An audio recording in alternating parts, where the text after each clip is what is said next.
In this episode, we discuss the movie Rabid. Copernicus, in the 16th century, proposed that the Earth revolves around the sun. David Cronenberg, in 1977, published the movie Rabid. Is the Cronenbergian turn as significant as the Copernican revolution in science? We also take a deep dive into vaccination and whether vaccine mandates are ethically justifiable.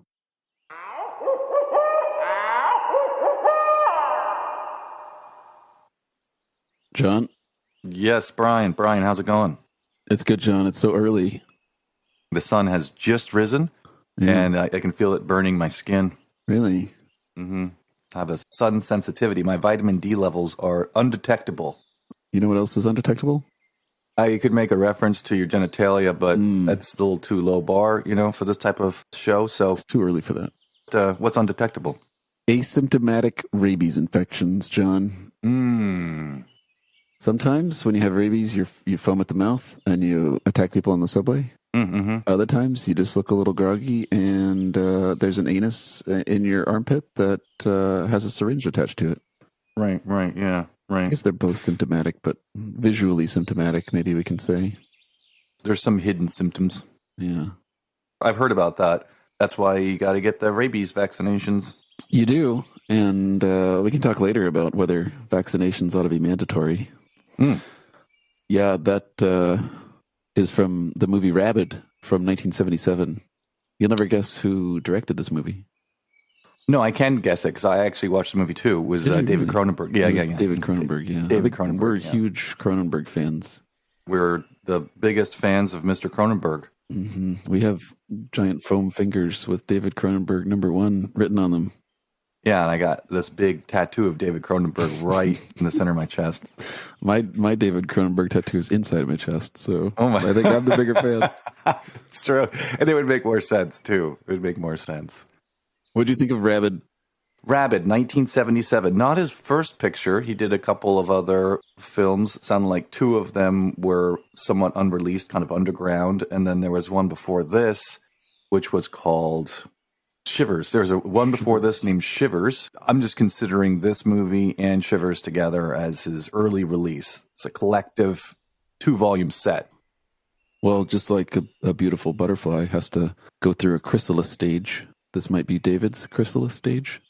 He's birthed into the world much like an armpit node. Yeah, only later does he shed his chrysalis skin and molt and produce movies like Videodrone and what was that movie we saw with the illegal organ tattooing? Crimes of the Future. Crimes of the Future.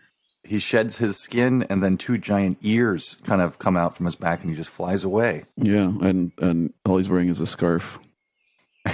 Yeah, he's just and he says some sort of monotone, semi-intellectual thing as he flies away, like, I never believed this to be the true world, and then he just kind of flutters off. Yeah, that's David for you. So let me do a quick plot summary, just kind of get into this. So Rabid, basically a couple is riding a motorcycle, and they're coming up around some bends and curves. And as they arrive around a bend, there's a van that has placed itself in the middle of the road. They have a car accident or a motorcycle accident. The boyfriend goes flying off. His name's Hart, goes flying off the motorcycle. Rose is trapped under the bike, melted by the gasoline, on fire. Significant trauma to her body. She's then taken to a plastic surgery clinic, and the doctor there, who is, well, we'll go into his character later. There's a doctor there who assesses that if she isn't treated in the moment, then within 30 minutes she would lose her life. So then he engages in a semi or experimental process where he pulls skin off of her body, somehow subjects this skin to some treatment, which then turns the skin into what appears to be stem cells, uses these stem cells to populate her body, and her body then regenerates with some side effects. She then finds that in her armpit, there's a node, I would say, which comes out, and this node is used to infect people. That's the side product, but that's just an accidental thing. But then pull blood from the other person to feed her. And then she goes along does this in a way in which she wishes she didn't have to do, has to do it in order to survive. The side effect of this process is that it's infecting people with a rabid type experience. Process of generating skin cells through a stem cell type approach creates this node. After the motorcycle accident, the internal organs of Rose were damaged to the point at which they were unusable. The idea is that these stem cells then had a hyper level of evolution, and the node was created as a way to supplement her nutrition that wouldn't be accomplished through her intestinal system, which was destroyed. So you're saying that because of the motorcycle accident, her internal organs can't digest food normally anymore? So the organ, I'm going to call it an anus rather than a node. Okay. If I can, the armpit anus genetically adapts as a secondary method of feeding her body? Yeah, so I didn't pick up on that by watching the movie, but I did a little research post-movie. And from David himself, Really? He said that the armpit anus or the tentacle... It's like a little syringe. It's something between a syringe and a penis. Right. And I do think there's some sexual undertones to it because the reproductive systems could be damaged as well. So maybe it's just sort of this ad hoc, in the moment, created hyper-evolution of... I don't have an intestine system as I used to. I don't have a reproductive system like I used to. Maybe this item accomplishes both those tasks, maybe. But as it's functional in the movie, it kind of punches into someone, pulls out their blood, sort of has a soothing effect, maybe an undertone of a sexual effect for the person experiencing the node.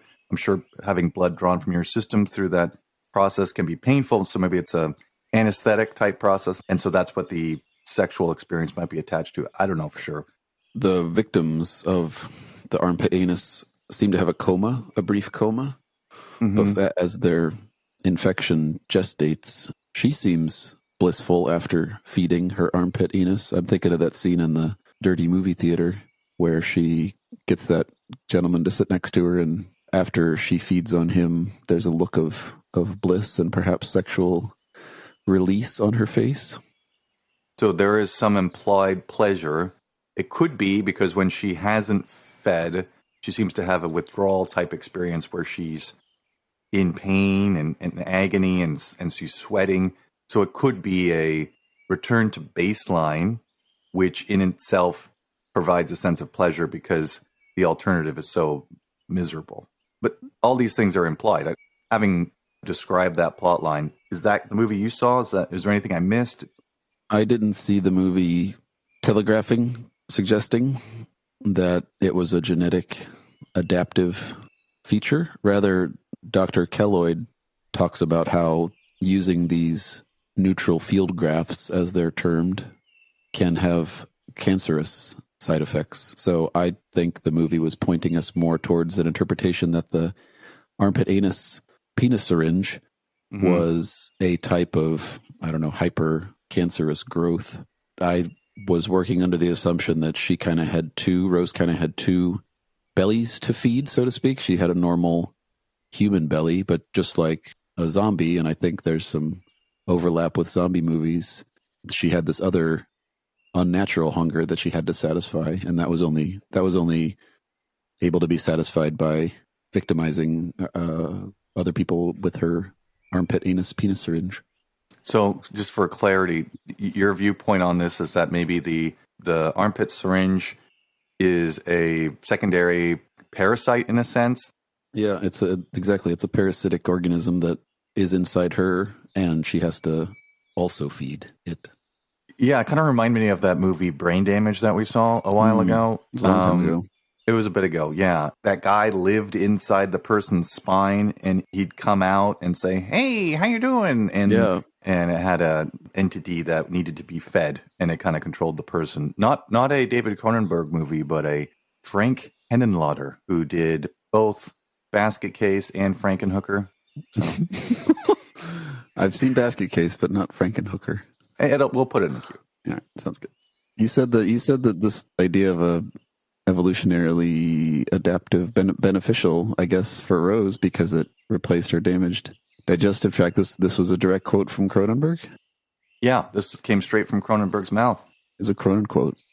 Yeah, he was saying that was the intention of it. Well, this is our long sought and rarely found statement of authorial intent. Yeah, we have to why trust are we it. even why are we even doubting it?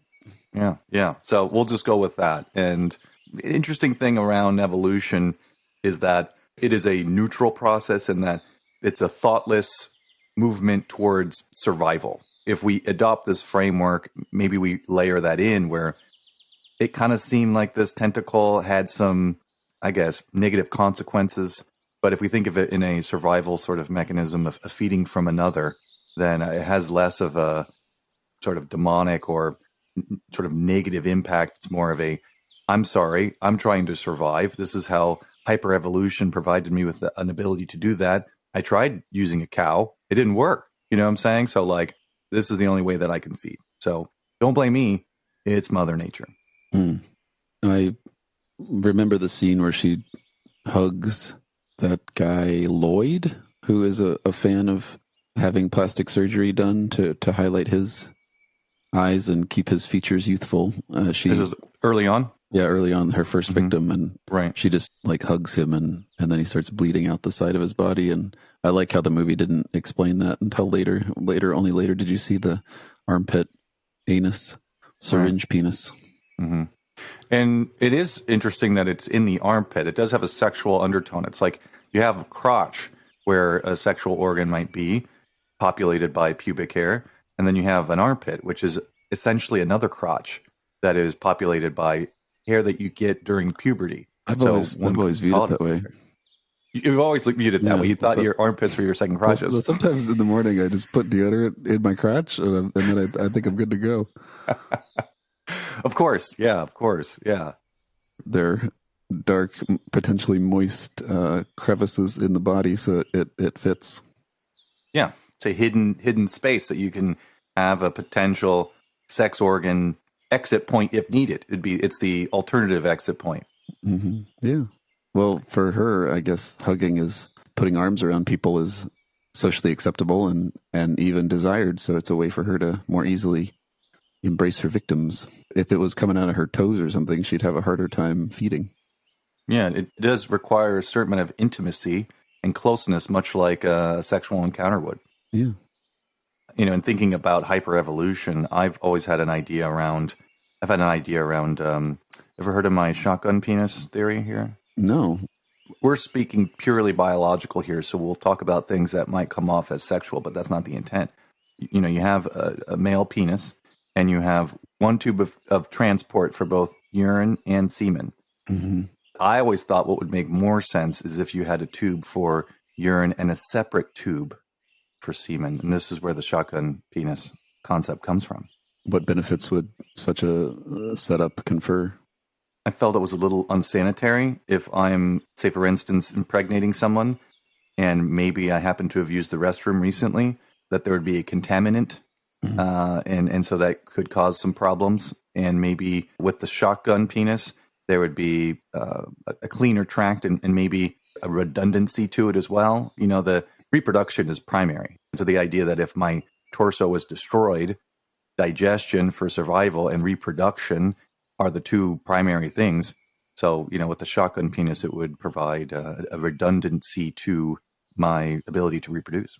Is there a way to get this idea in the hands of someone like David Cronenberg so that it can be brought to life in a film? Or what plans do you have to exploit the genius of this idea?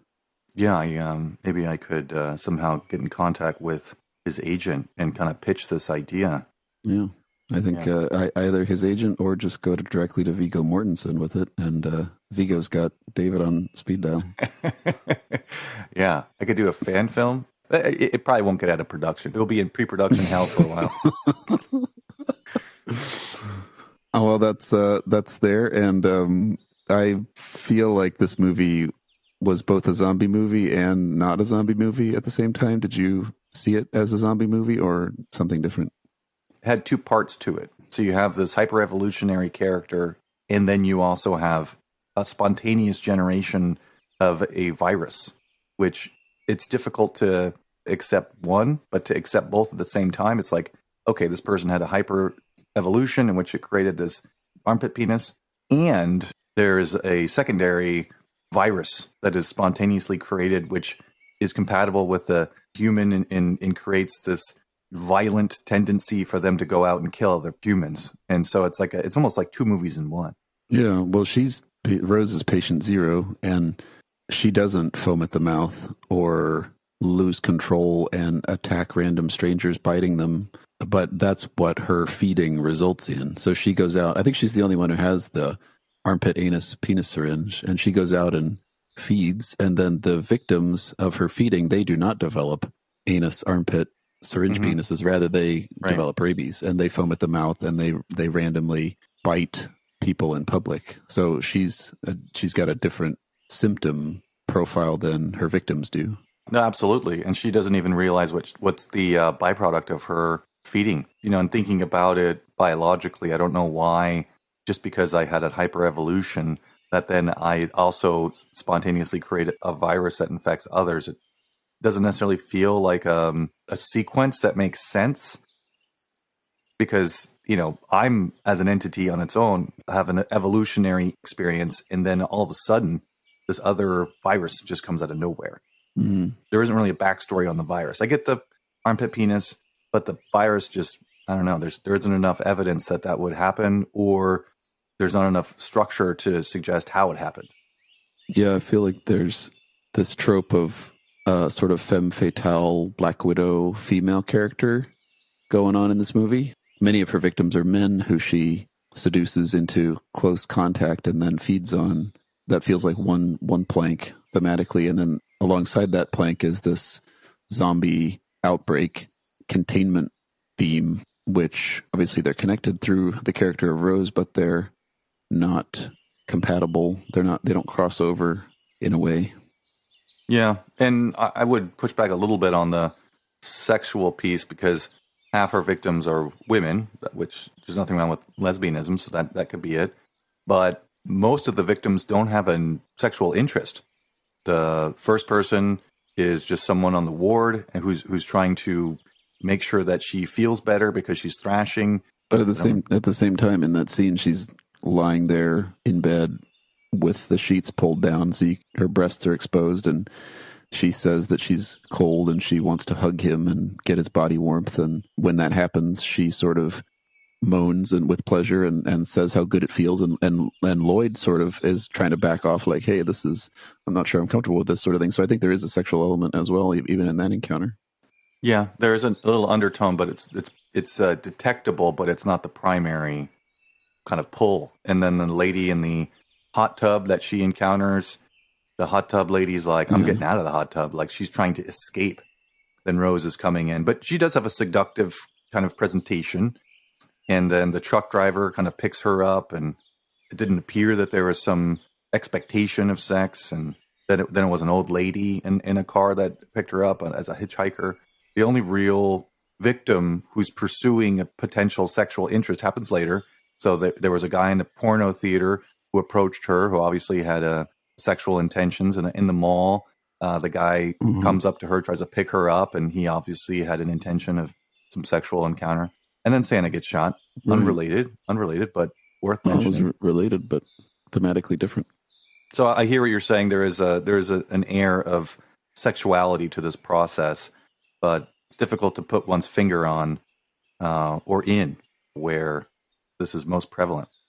If the requirements to feed the armpit, anus, penis syringe are physical proximity, physical intimacy, there's obviously a way to achieve that for a beautiful woman, which is to approach or respond to the approaches of amorous men.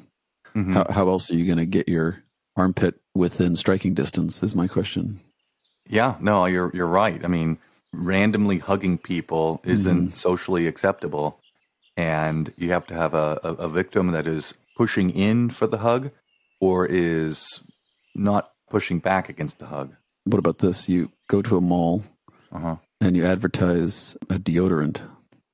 You sort of stand there in the middle of the mall. You know how people try to sell little things in the middle of the mall, and you claim that you have this amazingly functional deodorant that has all these wonderful properties, and to convince your buyers, you invite them to smell your own armpit which has been Wow. treated with the deodorant. And then, they have to go behind a little privacy curtain, of course, because it's not something that everyone needs to see. And then as they lean in for that first smell of your amazing product, out comes the penis syringe.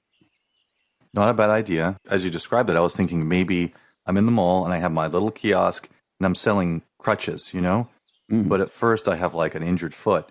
And so I'm like, can you help me? I need to move from crutches to this other crutch. You're selling crutches and you ironically need a crutch at the same time. If I'm Rose and I have a cast on my leg, people are going to be sympathetic to me needing to put my arm around them to kind of, move to the next set of crutches to sell. Who's the best one to sell crutches is that one that needs to use them. And then each time geez. And then, what was that on the back of my neck there? Oh, sorry. And then maybe you buy the crutch, maybe you don't. I mean, the intention isn't to sell crutches, you see. That's as they call maybe the bait and switch. Mm. Yeah. Yeah. I mean, any one of those three methods, I think would work great.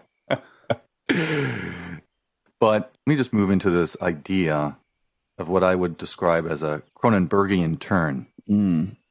Turning from a former paradigm to a new paradigm. Yeah, I think that there is a possibility here. I'm just going to put this out there and see what your thoughts are.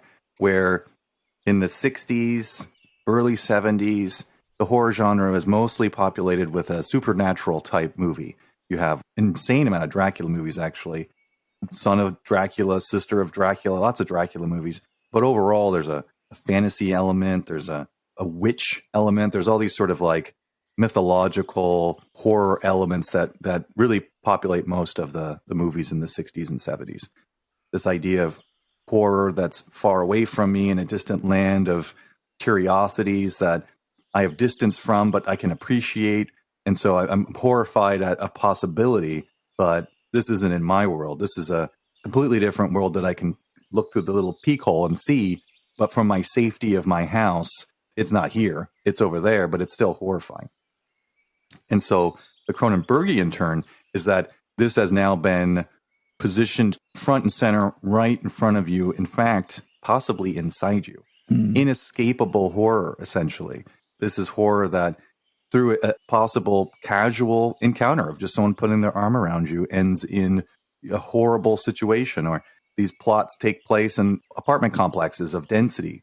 Possibly my neighbor, possibly someone down the street has this horrible virus or armpit penis, and it infects, it even kills a baby, of something of intimacy and closeness and preciousness right there in front of you. What used to be far and scary at a distance has now become very close, intimate, terrifying, the Cronenbergian turn. And maybe there's two elements to the Cronenbergian turn. One is that the rabies spreads throughout the whole city, and so there's a societal danger. The entire society of which I'm a member is being endangered by this outbreak. So that brings the terror close to home. And the other one is that Rose, at least, is asymptomatic. There's no outward sign that she's going to wrap her arms around you and feed. And therefore, that's a different kind of intimacy because you can't see it coming in the way that you can see Dracula or Frankenstein or something like that. Hidden threat and local society eroding threat. And maybe even my body has turned against me. So the threat has become not only external, but internal. How much closer can you get than inside my body, Brian? Not very much closer. So where do zombie movies as a genre fit? Do they presage the Cronenbergian turn? Or are they part of the Cronenbergian turn? Because they're pre-Cronenberg, right? Yeah, so Night of the Living Dead, I think, was 68, 69, something like that. And there were a few zombie movies in that time window. Yeah, that's a good question. I do think that the zombie tends to take on a societal monster. The threat is much like a rabies in a sense because it's in the society, but it's almost a contained entity that I can define and point at. It's those things out there. It's close, it's near, and it's trying to get into the house.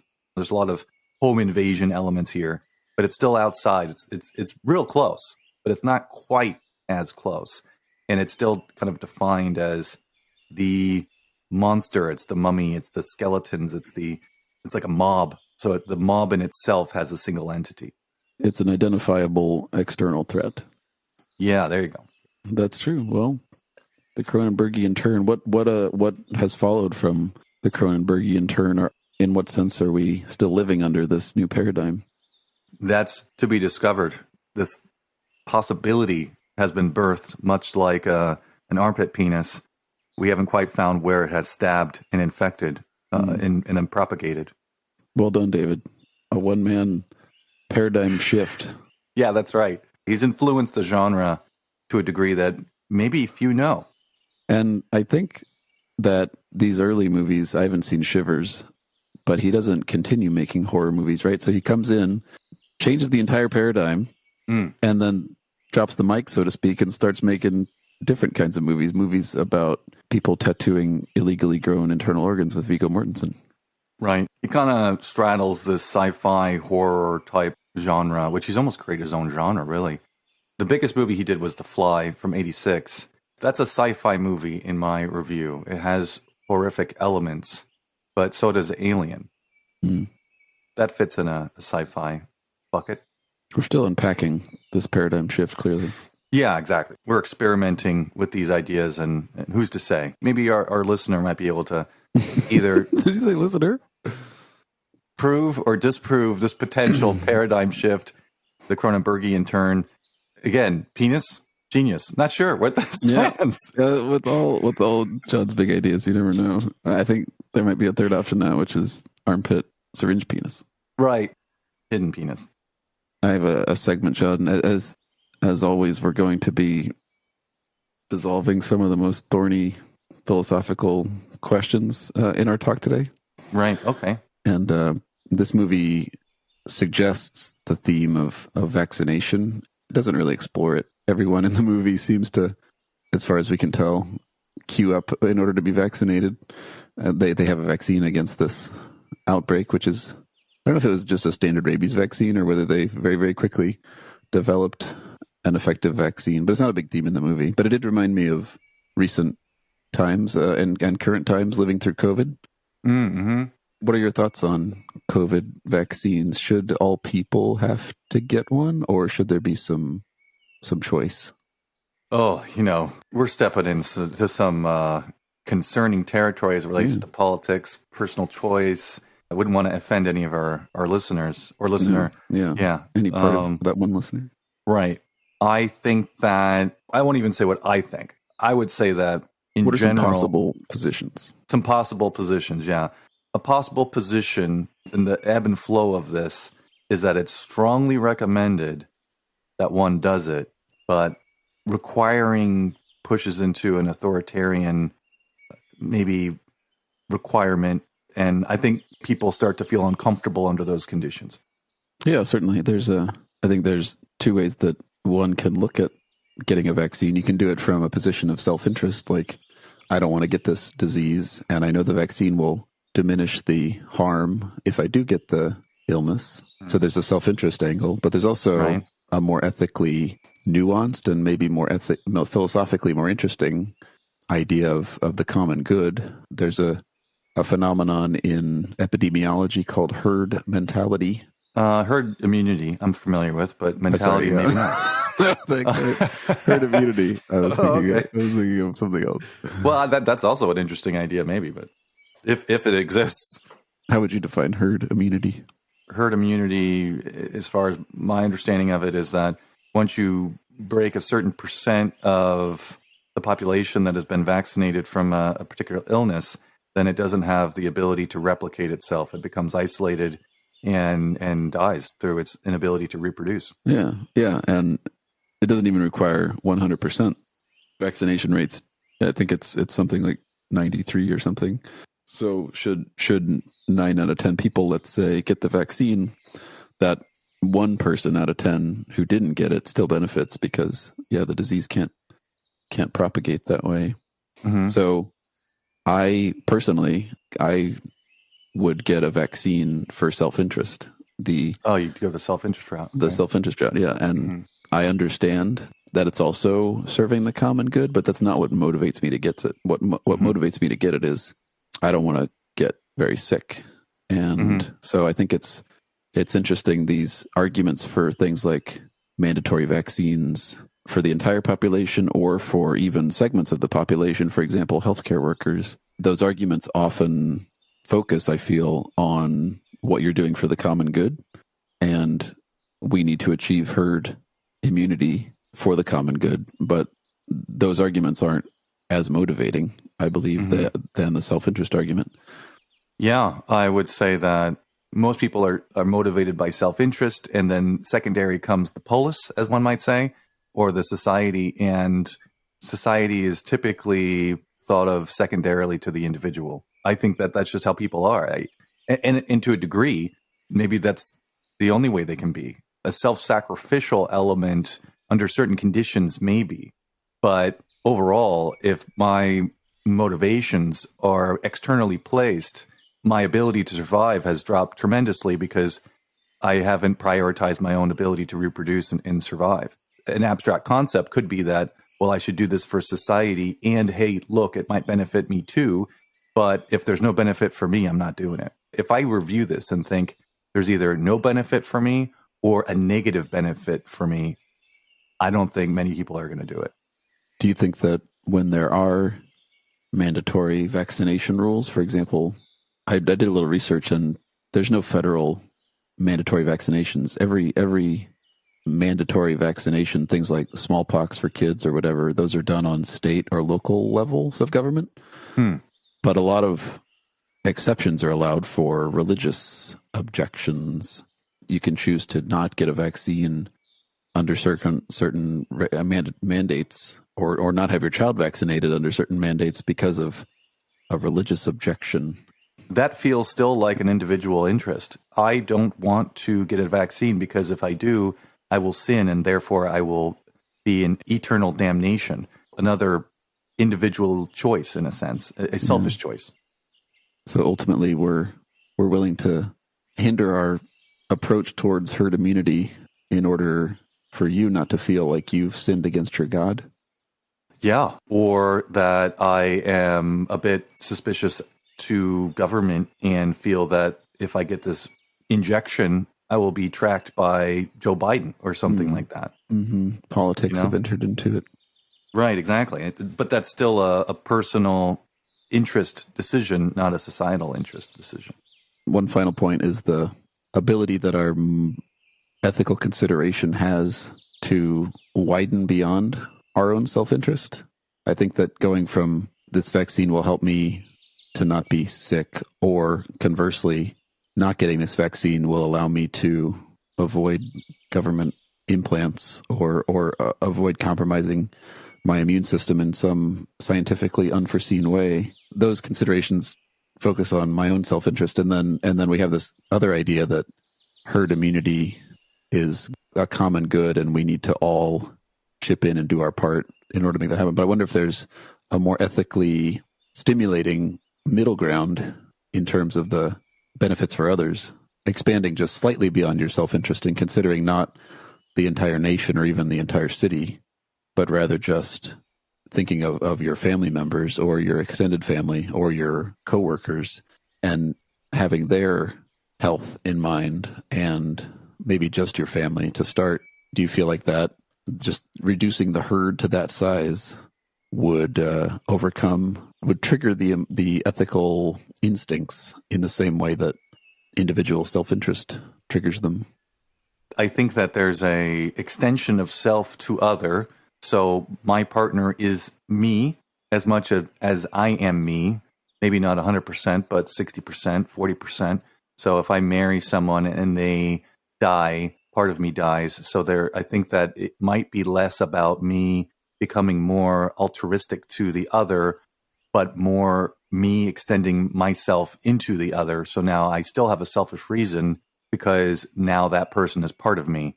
So if I have a face to it, there could be some sympathy, but I do think that it's more of an extension of self than a sort of altruistic sort of review of it. And to give a little bit of air to this, maybe what might seem like a selfish decision to not get a vaccination, could be that, well, if I live in a society that forces everyone to get a vaccination, that's not good for anyone. And therefore, I will not get the vaccination in protest of that. So, just to kind of give some viewpoints across the board here, is that may at first feel like a selfish decision, but might in fact be more of a societal viewpoint that extends itself, where it's, I'm doing this for societal good. I will get the vaccination because that's good for society, or I won't get the vaccination because that's good for society. I don't want to live in a society in which this is a requirement. And so I'm self-sacrificing in both categories. And I'm sure there's others that kind of spread out from there, but just kind of giving weight to those two viewpoints. And boom, we've solved it. Good job, John. Yeah, once again, it's just these things are so easy to slice through with these kind of minds and our incredible ability to see right through some of the thorniest Gordian knots of philosophy. Yeah, I think that maybe we should get sponsored by a coffee company or something like that. So some sponsors. We're definitely looking for a sponsor. So if you're out there and you own a coffee company and you're looking for one additional sale, just email us at an email that we've never provided, right. or we could be sipping your coffee on air and commenting on its deliciousness.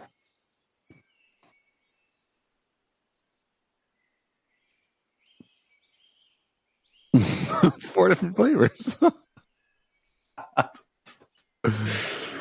Well, I am always happy to talk about a David Cronenberg film, John. Mm-hmm. Yeah, I agree. I think that even at the end of the movie, there's no conclusion to it. Main character put in a garbage compactor or whatever those things are called, and then movie ends, but nothing ultimately resolved. So it's like he put a canvas out there and we painted it. You know what I'm saying? Yeah. All right. Well, I guess it's 5:30 a.m. now. We should probably get on to the next band. Yeah, gotta get to the next campsite. Mm-hmm. Yeah.